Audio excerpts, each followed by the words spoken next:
Jin. I am from South Korea's Arirang TV. Good. Thank you so much. Good. So as mentioned earlier, United States is South Korea's most important and closest ally. So in this point of view, I would like to ask you and also President Lee, what do you think are the key ways to make the South Korea-U.S. alliance greater? Well, I think it's great now. I feel very warmly toward South Korea. I will tell you that I have a lot of people in business that I deal with that are from South Korea. They love Trump because they feel I've saved. I think you would have had a nuclear war if I weren't. I think you would have had a nuclear war, North Korea and South Korea. I think it would have been a disaster. You're only 60 miles away from Seoul. They don't even need nuclear. They have their cannons, howitzers, and they have them buried in the mountain. You know what I'm talking about. And I think you would have had, if I didn't win that election, if Hillary Clinton, crooked Hillary, won that election, I think you would have had a nuclear war. It would have taken place, and it would have been horrendous for everybody, including them. It would have been very bad for them because we would have had to enter the picture, and we are the most powerful nuclear country in the world by far. Russia's second, China's third. China's going to catch eventually, 5 or 6 years. They're working to catch. One of the things we're trying to do with Russia and with China is denuclearization. And it's very important. One of the things I discussed with President Putin the other day, it wasn't just that, it was also other things. And I think the denuclearization is it's a big aim. But Russia's willing to do it, and I think China's going to be willing to do it too. We can't let nuclear weapons proliferate. We have to stop nuclear weapons. The power is too great. Okay? Thank you. Mr. President, I'd like to ask you further question about South Korea and U.S. alliance. I'm Anna from the Korea Times. Good. I'd like to ask you about the trade deal that's on the table. Yeah. You mentioned about the shipbuilding industry, and President Lee mentioned about the manufacturing industry. And what other areas or sectors that you intend to focus on this trade deal? Because Korea is bringing in many investments and create jobs as well. So I'd like to know the opinions of both, how to get a beneficial outcomes for both countries through this deal. Well, we're going to get along great because we really sort of need each other. We love what they do. We love their product. We love their ships. We love a lot of the things that they make. And they love what we have. We're dealing with them on Alaska having to do with the oil. You need oil and we have it.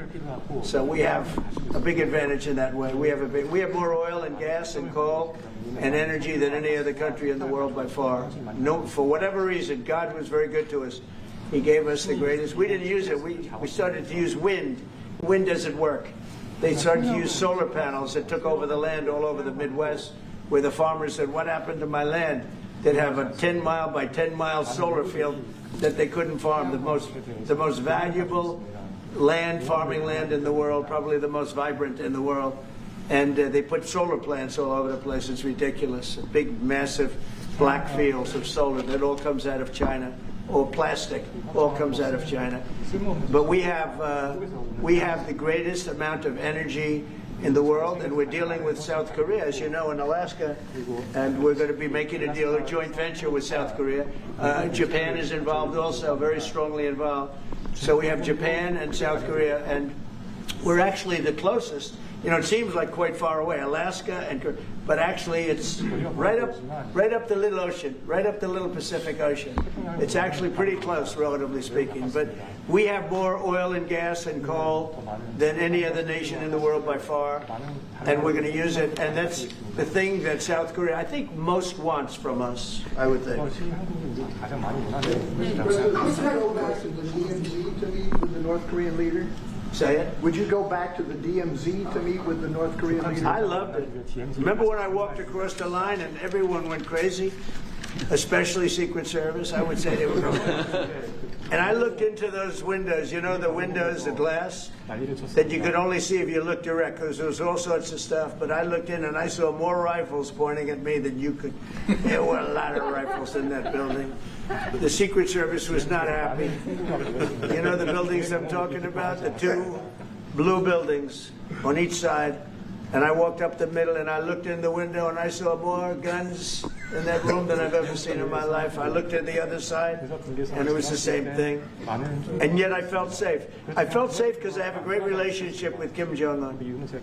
I hope it stays that way. I think it will. I have a very good relationship. I understand him. I spent a lot of free time with him talking about things that we probably aren't supposed to talk about. And, I get along with him really well.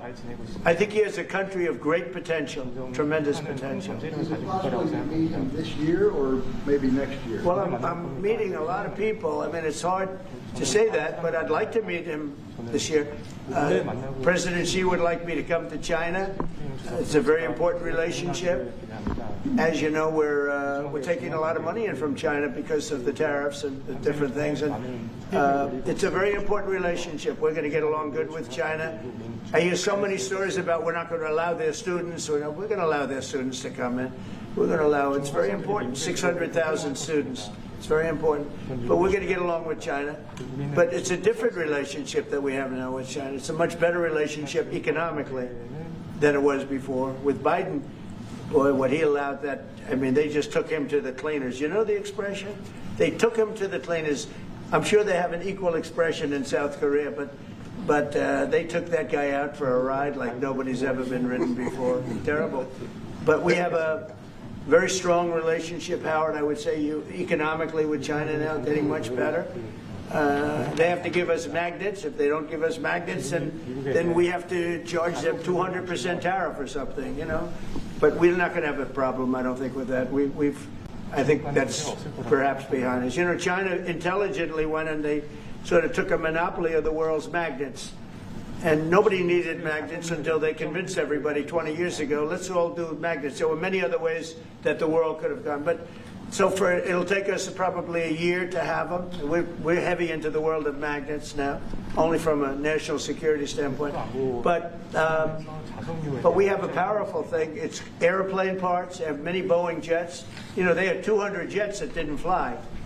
And I've sent them all, based on his word, I sent them all of the parts so their planes can fly. I could have held them back. I didn't do that because of the relationship I have. And their planes are now flying. You know, we had 200 of their planes were unable to fly because we were not giving them Boeing parts purposely, because they weren't giving us magnets. Therefore, we weren't giving them. But we have a much more powerful thing, that's tariffs. If we wanted to put 100%, 200% tariffs on, we wouldn't do any business with China. And, you know, it would be okay, too, if we had to. But the magnet situation, we have tremendous power over them, and they have some power over us with magnets. We're going to have a lot of magnets in a pretty short period of time.